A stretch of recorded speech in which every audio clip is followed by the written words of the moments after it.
So Scott, there's a lot of believers all over the world, and these believers do all kinds of different tasks. Some, for example, are pastors or a missionary, or they might lead music in a church or something like that. And then you have still yet a lot of Christians that are not involved in some kind of vocational ministry. So they're not pastors, they're plumbers, or they're electricians, or school teachers, or something like that.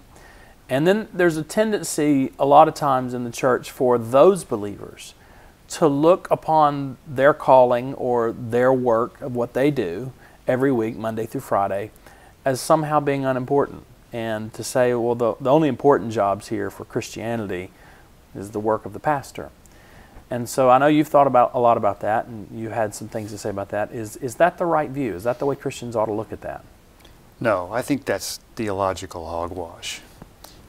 And if that view is true, we've lost one of the great legacies of the Reformation that struck out against the hierarchy that in medieval Catholicism that said that basically priests, nuns, and monks have callings and everybody else had jobs to support them. I talked to lots of people who are in business, who are slugging it out in the marketplace, and consistently they feel like they are doing something less than for God's kingdom than are pastors, missionaries, and so on.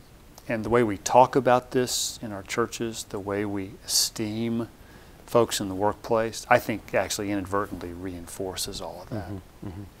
I tell my students who say, you know, I left my business to go serve the Lord full time. I say, dude, you did nothing of the sort, let me assure you, because I tell, you know, if we substitute the term service for ministry, which is the most common translation of that term diakonia, I think that helps make more sense out of it. Because there I say, well, at what point did you enter full-time service for Christ? I assure you, it had nothing to do with when you where you get a paycheck from. Right? All believers enter full-time service for the King at the moment they come to faith. Regardless, you know, and the decision to get a paycheck, that's later. And nobody, in fact, we commonly say when a pastor will step down from a church, he'll say, well, he's leaving the ministry. I said, no, you're not doing anything of the sort. You're simply changing arenas of service. That's why when Paul affirms this to the Colossians in Colossians 3:23, where he's talking to slaves of all people. He said, in whatever you do, do your work heartily as unto the Lord. For, parentheses, in whatever you do, it's the Lord Christ whom you are serving. Right. So now, and that resonates with a lot of folks, and in fact myself, that resonates with me. But to ask another question, let's talk about the work itself. And here's what I have in mind. A lot of Christians might say something like this. They might say, well, yes, I could be a faithful Christian in the workplace, the secular workplace, as a businessman or woman. But what they mean by being faithful is simply, well, you know, I can go to work and I have relationships, and then standing around the water cooler or at lunch, I can share the gospel with them. Which, of course, we want them to share the gospel around the water cooler and the workplace at lunch and such.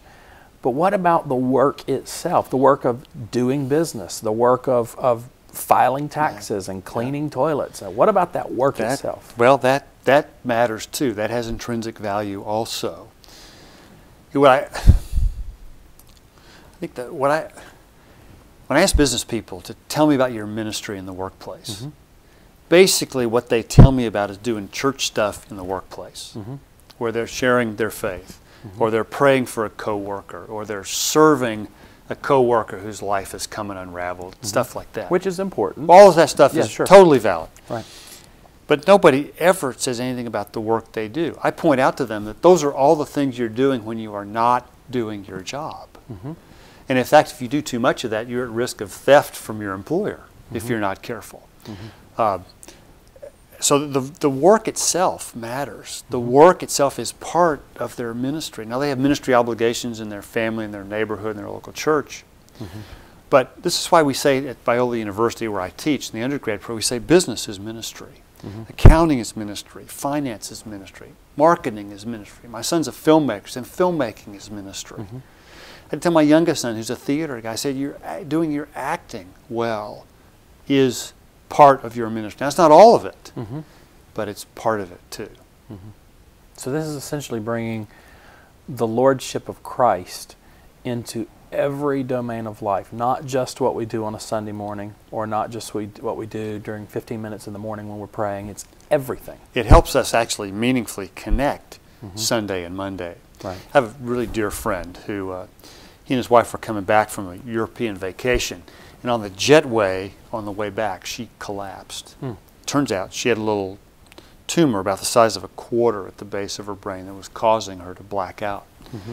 Rushed her to a neurosurgeon through what was new at the time, gamma knife technology. The tumor was excised in outpatient brain surgery. She went home the same day. Wow. And is fine today. And I remember my friend sort of reflecting on a lot of this, marveling at all of the occupations that had to come together to facilitate his wife's healing. And he was particularly taken with the team, probably a team, that wrote the imaging software that enabled the surgeon to pinpoint exactly where the tumor was and to get it out without further damage to the brain. You know what he said? It was very telling. He said, I am so glad that the people who wrote that software didn't decide to go leave their business to serve the Lord full time. And I think he got it, that they were serving Christ in their occupations, facilitating the work of God's healing. And it's very powerful. And I think if our folks in the workplace understood that, we'd have far fewer dissatisfied people in the workplace, and we'd have fewer people leaving their business to go serve the Lord full time, with the recognition that they are doing that, they are serving the Lord full time in whatever sphere of influence God's given them.